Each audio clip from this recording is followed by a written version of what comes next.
This is Reframe, the podcast from the College of Education, Health, and Society on the campus of Miami University in Oxford, Ohio. Today, there's a lot of pressure to go to college. College graduates, on average, now earn more money, face less unemployment, and have more satisfying careers. But that also means that college is getting much more competitive. So getting into a good school, or the right school, can cause a lot of stress and anxiety. So in this episode, we speak with Susan Schauer, Miami University Assistant Vice President for Enrollment Management, who's here to break down the college admissions process, what to do, what not to do, and where to even begin. Going to college, getting into college, it's clearly a big deal today, probably more than ever before. So what is the college admissions process like today? Has it changed in the last 20 or 30 years, or maybe even since parents had a child go to college just 5 years ago, to how it might be now? I think that's a great question, and certainly just the landscape of higher education and the college application and search process has changed tremendously, really over the last 5 to 10 years. I think several years ago, students would think about schools, maybe they would hear word of mouth or some recommendations from friends, family, a high school counselor. They would put 2 or 3 schools on their list, go make some visits, apply to 1 to 2 schools, and then ultimately make a decision from there. Today, there are more than 4,000 degree-granting institutions across the U.S., and it has really become a consumer-driven industry, meaning that parents, students, they're savvy consumers, and rightfully so. The cost of higher education has increased tremendously over the past 20, 30, 40 years, and so families are making a significant investment in higher education. They're doing a fair amount of due diligence to ensure that they are taking a thorough look at colleges and universities before they even apply. So it is not uncommon today for students to utilize the web to do virtual tours, to find out everything they want to know about an institution. They may take advantage of live Twitter events or Facebook events in order to learn more about an institution from an administrator or from current students. And it's not uncommon for students to apply to 8, 10, 12 schools, and then once they're admitted, to go out and visit campuses. I think it's also changed a lot in the fact that parents and students, again, rightfully so, are now thinking about the end result. It's kind of a return on investment industry, whereas 20, 30 years ago, when you looked at colleges, you said, okay, what are the dorms like? What kind of food do I get? What kind of academic programs do you have? And today, oftentimes the first questions we are hearing from students and parents are, how long will it be before I graduate? What's the starting salary of the job I'll get? What are the job opportunities for students with a degree from your institution? So it's very much about the return on investment, and we as institutions always have to be communicating what our outcomes are to students, parents, to counselors, and other key stakeholders. It seems like there's just so many different factors to consider. You have grades, test scores, college prep courses, extracurricular activities. I mean, it goes on and on. Is that daunting to people? Are there certain things that they should prioritize, or are there certain factors that may outweigh other factors? So that's a great question, and I think probably the question we hear most from students: what is the highest priority? What is most important in making certain I'm admitted to your school? And unfortunately, there is no right or wrong answer. Just as there are more than 4,000 institutions across the U.S., most of us will have different processes. And more often than not, schools won't be putting the exact recipe out there in terms of how they make their admission decisions. And most schools are going to practice something called holistic decisions, holistic review. And schools that practice holistic review are really taking into consideration the entire applicant. They're looking beyond just test score, grades, the type of courses students have taken, but they are looking at the essay, the letter of recommendation, leadership and work experiences, taking a look at those extracurricular activities, volunteerism. We, in our profession, always tell students, first and foremost, we are admitting you to ensure that you can graduate and be successful at our institution. So while academics play a key role, and we want to see students who can first and foremost be academically successful at our institutions, we also want to bring in a great campus community. And each and every year, we're trying to determine what part students will play in creating that dynamic campus community. So I would always tell students academics probably are the key, because again, we're looking to see that you're going to be successful at our institutions, but beyond that, it really is the entire picture. A lot of students will ask, well, should I take the harder course and get a lesser grade, or should I take the easier course and get a higher grade? And our answer is, we want to see that you're going to challenge yourself. College is all about challenges and providing opportunities for students to be challenged. And we want to see you take advantage of those opportunities to continue to learn, to grow, to develop. But also, we don't want you to do that by sacrificing your GPA. So it is a balance. And I think as students look at different schools, they have to look at what are the things that different institutions are looking for from students. You mentioned grades, obviously, being important, but you also talked about the essay, and I think that's something that everyone seems to think about. I've literally seen other colleges publish entire books of successful examples of students that wrote great essays. So how important is the essay, and what exactly are you looking for in a great essay? It's funny, I think the dreaded essay is what most students think about when they think of applying to college. The application process itself isn't that difficult, but thinking about crafting just the perfect essay, the amount of pressure that goes in for students, and thinking about how are they going to convey who they are in a 500-word essay. I would say the essay is one part of a holistic review process. So it certainly provides a great opportunity for students in the fact that it really gives a personal statement. What is the student going to contribute to our campus community? What role will they play in the dynamic of their residence hall or the classroom? And it really shows us a little bit of their personality. And schools vary. Some schools conduct interviews, some do not. For larger schools particularly that don't practice an interview process as part of the application process, the essay can be really important because it is the one glimpse we really get into the student's personality. So transcripts, test scores, taking a look at the extracurricular activities or the work experiences, those things we can just get from paper, but that personal statement gives us a glimpse. Are you the class clown? Are you someone who is really dedicated to activism? What is your life's passion? What do you want to do 50 years from now? What do you hope to accomplish? It really can be something for us that gives us that first glimpse of who the student is. I always tell students, particularly who are on the bubble, meaning if you look at the school you're wanting to attend, you look at the academic profile of those who are admitted or who enroll, and maybe you're right on the cusp, or maybe it's a stretch school for you, the essay can be extraordinarily important. Most schools will have a practice they call committee, and committee is where the reviewers, those who are in the office reviewing the applications for admission, get the opportunity to bring candidates amongst the entire staff and really advocate for that student. And all the time, it's students whose essays they've read that have been impactful. And so, I would tell students, if you have a great story to tell, if you need to talk about why perhaps your grades took a dip, or if you want to talk about just what your life's plans are, or why you're so passionate about one particular thing, the essay is that opportunity to do that. So we've talked a lot about what students should do, but what are some things to not do? Are there things that students should avoid? If you think about the application process, it really is your chance to advocate for yourself.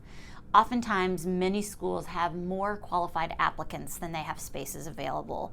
And while it's not about standing out from the crowd and coming up with something that is just so extraordinary that you are the one that stands out in a crowd of 30,000 applications, it is, however, your chance to tell us everything we need to know about you. So I think try to avoid anything that may not present you in the best light. Try to avoid making certain that you don't share everything we need to know. I think sometimes students falter in the fact that they try to avoid being oversharing, I guess, or students try to avoid the fact that Maybe it's too comprehensive of a list of activities. Students make assumptions that there's information that isn't of interest to colleges and universities. I always give an example of a student that I recruited from the Columbus area several years ago, and I had worked with him as a high school junior all the way up to the time he was at Miami. He worked in our office, and I think his junior year here, he made mention of the fact that he was a manager at McDonald's when he was in high school. And I said, oh my gosh, I never knew that about you. I don't think you've ever shared that. And he said, well, no, I didn't share it. Why would I have done that? I wanted to come to college so I could avoid flipping burgers for the rest of my life. And I said, you were a manager at a part-time job. That speaks volumes to us in terms of time management, that you were identified as a leader. So I think students should avoid making assumptions about things that would be of importance or would not be of importance to us. Likewise, I think students should avoid not giving the attention needed to their essays. Sometimes they procrastinate and they think, well, I'm avoiding this, now's the deadline. I have this essay that I used for history class or for English composition. It was a really well done essay, so I'm just going to recycle that to show an example of my writing. And to get back to our earlier conversation, use every bit of space and time that you have in the application process to really tell us about who you are. Do you have any advice on how to start the college search process, especially maybe if students don't know what they want to major in? And is it important for them to apply early? Should they start as soon as possible? So I think today, in the fact that we've become such a marketed-oriented society, right? Whether it's social media or email, web presence, even direct mailings, students can get bombarded with college mailings, with brochures, with emails. And I think sometimes it's so overwhelming that they just disregard a lot of it. So mass delete in emails and perhaps toss anything that comes in the mail. And I understand, again, 4,000 colleges, there's the chance that you're going to get a lot of mail. I think the best way to start the college search process is to give those communications some due diligence.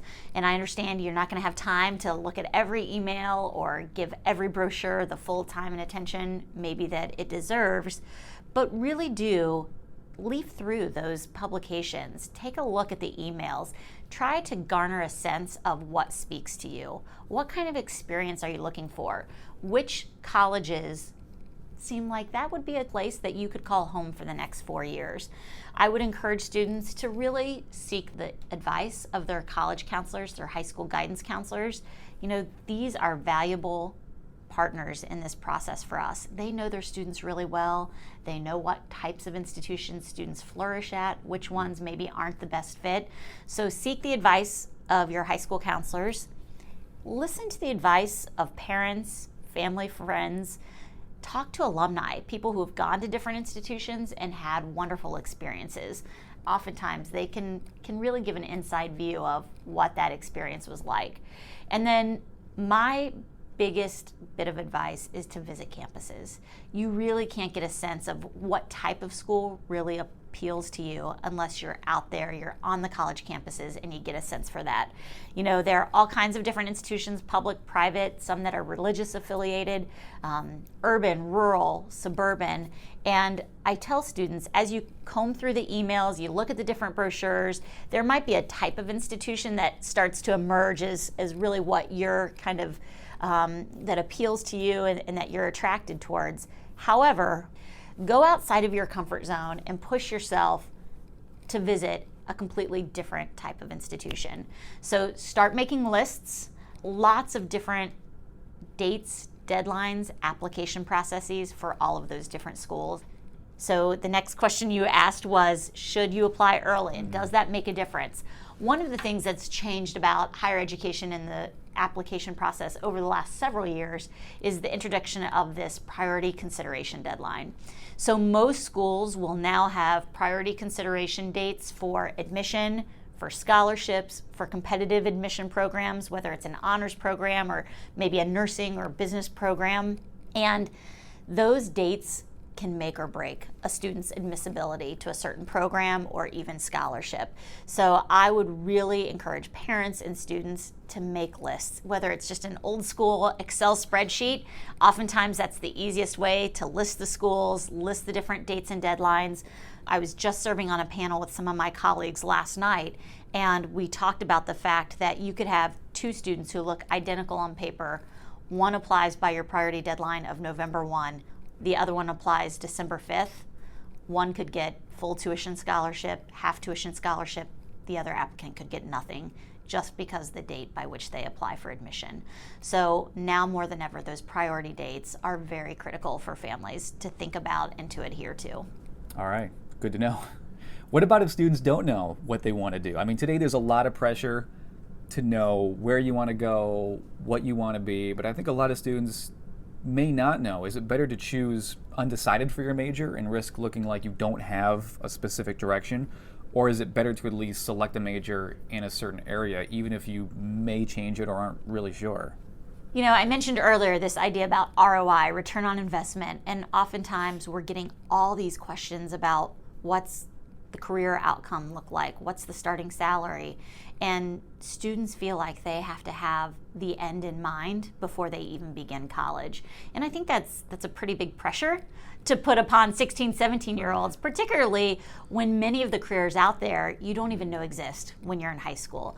And so the answer to your question is it really depends on the institution and really on the program. And that's a question students and parents are going to want to ask in the college search process.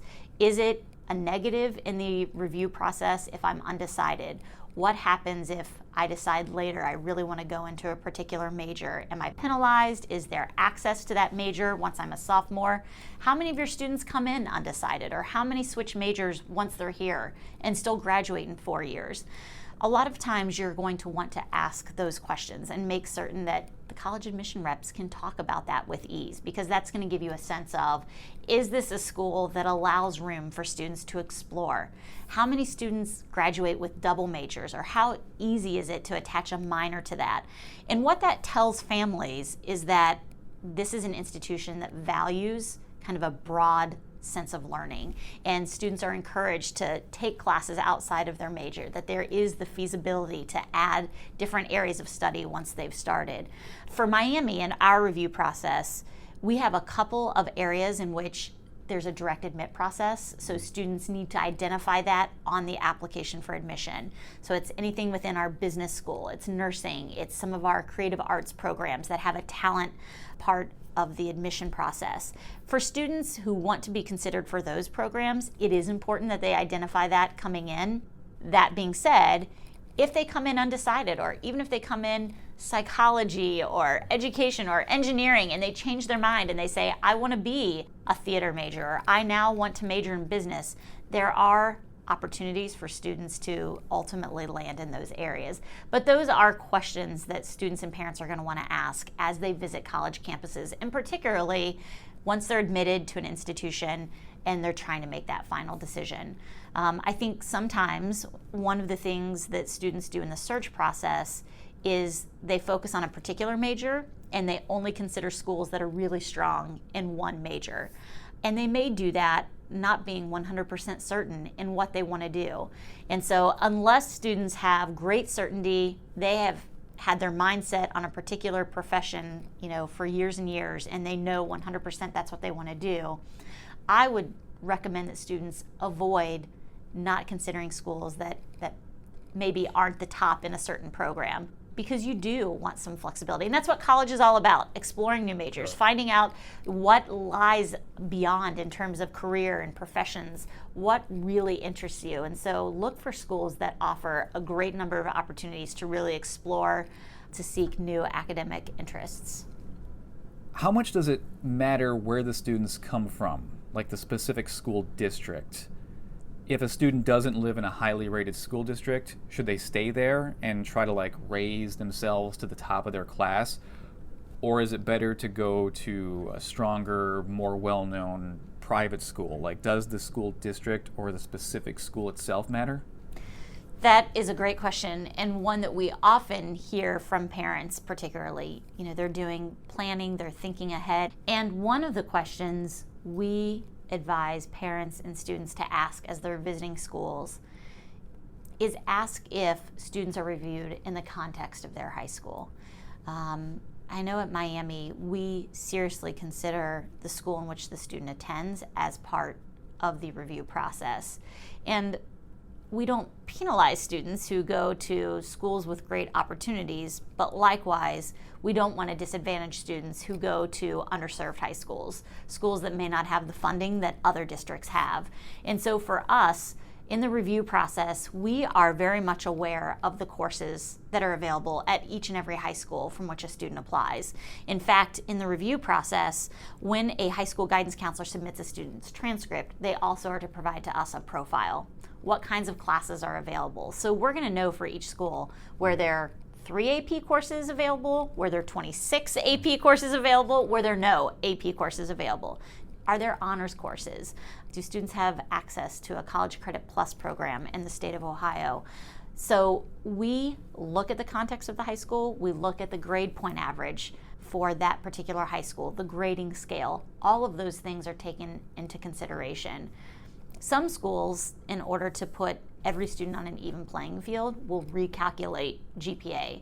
So they'll take a look at a student's transcript and they'll calculate an entirely new grade point average based on core academic coursework. That's not something we practice at Miami, but it's something that other colleges and universities do to try to level the playing field in terms of looking at one district to another. So we don't advise really on this matter of where parents should send their students. Rather, we want to assure parents and families and students that we are giving every consideration to every applicant and we're making decisions based on the context of the student's high school. What if a student is right on the border, or they're maybe even slightly below the admissions criteria? Are there things that could help swing the student towards acceptance? I mean, you did already mention the essay as a great tool to add some context and depth to the overall application, but beyond that, are there other things that people might be surprised to learn that are also taking into account? So I think, and you're right, I talked about the bubble students earlier with the essay, and again, I can't underscore enough how much that essay, our interactions with admission representatives, can help students on the bubble. It really just helps our staff advocate for the student. Another thing that I would tell students is that there are times that recommendations from your high school counselor can mean a lot to us. Oftentimes, these are professionals that we have long-standing professional relationships with. They have counseled hundreds of students. We've had, decades of interactions with these individuals, and we value greatly their opinion. And it is not uncommon for us to get phone calls from counselors or emails to say, hey, can we chat about this person? It's not uncommon for us sometimes to get a call from a counselor advocating for a student saying, I've counseled a lot of students and I think this student would be a great fit. And so I think students and parents really should value the insights of the high school counselors. They are just invaluable partners for us on the other side of the desk, and someone that we look to often in terms of opinions. For students on the bubble, sometimes demonstrated interest can play a key role in the decision factor. Demonstrated interest isn't something Miami University uses in our review process, but certainly it is a growing trend in the field of admission. Some schools, demonstrated interest may mean a physical visit to that school. So you've participated in an information session and tour, or you've come to a special event on their campus. Other schools are a little broader in their idea of demonstrated interest, so it may simply mean you participate in a Skype interview or a Facebook Live event. It may mean that you engage in email conversation with your admission representative. So you will want to be proactive and ask that question when you're visiting colleges and universities. Is demonstrated interest something that's taken into consideration? And I think, one of the things students overlook is, particularly if you had a rocky start in high school, we hear from students all the time, well, I really struggled my freshman year. That is completely normal, and we see that, right? It's a big jump from junior high to high school, and we tell students, let us know that. Those are things that we're looking for. How did you react in the face of adversity? Did you give up? and you just didn't put any effort towards your grades the rest of your sophomore year, your junior year, and maybe second semester of your junior year, you kicked it in because you thought about the application process? Or did you have a tough freshman year, and then from that point forward, we saw a subtle and continued increase in your grades? We could see that you were making gains, that you continued to work hard. Those skills and those attitudes and aptitudes, those characteristics, are things that we know will make a student successful once they're on our college campuses. And I think for students on the bubble, tell us, I really struggled when I started out, but I persevered and I continued to ask questions to make certain that I was getting good grades, and those kinds of things are very important. I think that seems like a really good thing to know. I mean, I think a lot of people would have the natural inclination to not call that out. Like if they did struggle, they may see that as a negative rather than actual opportunity to highlight the positive trajectory and the change they went through. Right.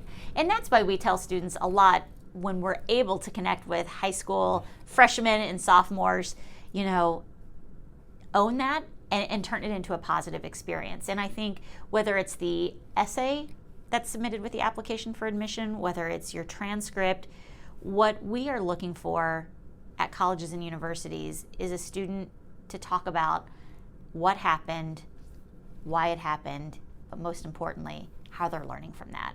That helps us understand more about the student and how they'll add to our campus community. And you've already established, of course, how important it is to start thinking about the college process early, to prepare as far in advance as possible. But the reality is that not everyone will, or for whatever reason may not be able to, apply early or start thinking about this well in advance. So do you have any advice for anyone who wakes up tomorrow and thinks, oh my goodness, why have I not thought about college at all yet? And they're behind. Is there anything they can do to catch up?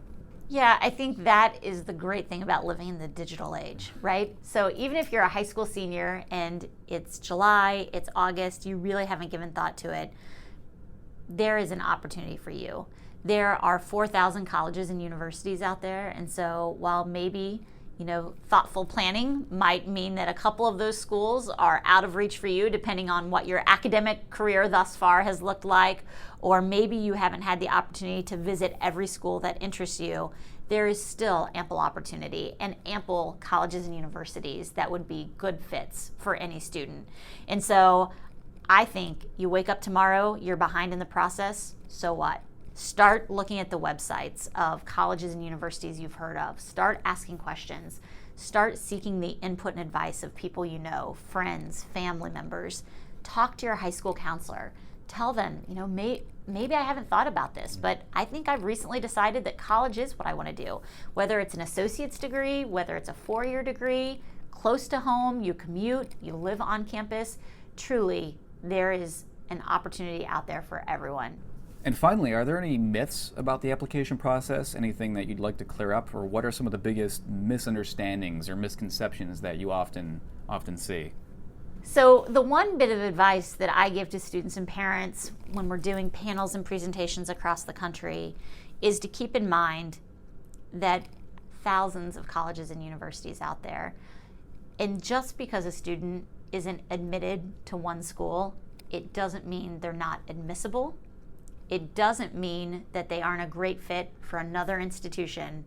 It simply means that student isn't what that institution is looking for. Colleges and universities have different priorities and goals each and every year. Some years they may be seeking many education majors. They're trying to grow their school of education. Other years they may find they have an overage of education majors and they're now looking towards engineering. It is impossible for students and parents, even high school counselors, to know what those goals are each and every year. So oftentimes, colleges and universities make decisions, and it's not about the student themselves, it's about what are the goals and priorities of the college or university. And so I think it's really important for students to keep that in mind. Particularly, we hear all this publicity about, it's harder than ever to get into schools and admission rates that are below 10%. Keep in mind that's at just a handful of institutions across the country. Most institutions have admission rates, acceptance rates that are above 50%. there is an opportunity for every student. And while I think about as adults, oftentimes we have dream cars or dream houses that we want. We have great lives that we live in houses that aren't our dream house. We get from point A to point B in cars that maybe weren't our first and dream car. College is a vehicle to get you on the journey of life's path, and there are many options that are going to get students to their future. And so while we want you to have a dream school and a place that you're aspiring to be, don't let a decision by a college or university determine who you are or let you make an assumption about what you have to contribute to any college or university. So keep that in mind, that it's not always about what the student brings. Oftentimes it's about what the college or university is needing that particular year. And for students to enjoy the process, the college search and application process really has gotten this stigma as overwhelming, daunting, mysterious, and extraordinarily stressful. But I like to remind families it really is the prelude to what should be 4 of the most exciting, transformative years of a student's life. And to keep that in mind, that the end result of this is going to be a wonderful opportunity for someone. All right, great. Susan Schauer, Miami University Assistant Vice President for Enrollment Management. Thank you so much again for your time and for talking with us today. Thank you, and I enjoyed it, and wish everyone the best of luck as they go through this process. And you can find more episodes of our podcast for free on SoundCloud and on iTunes, where you can download episodes straight to your desktop or mobile device.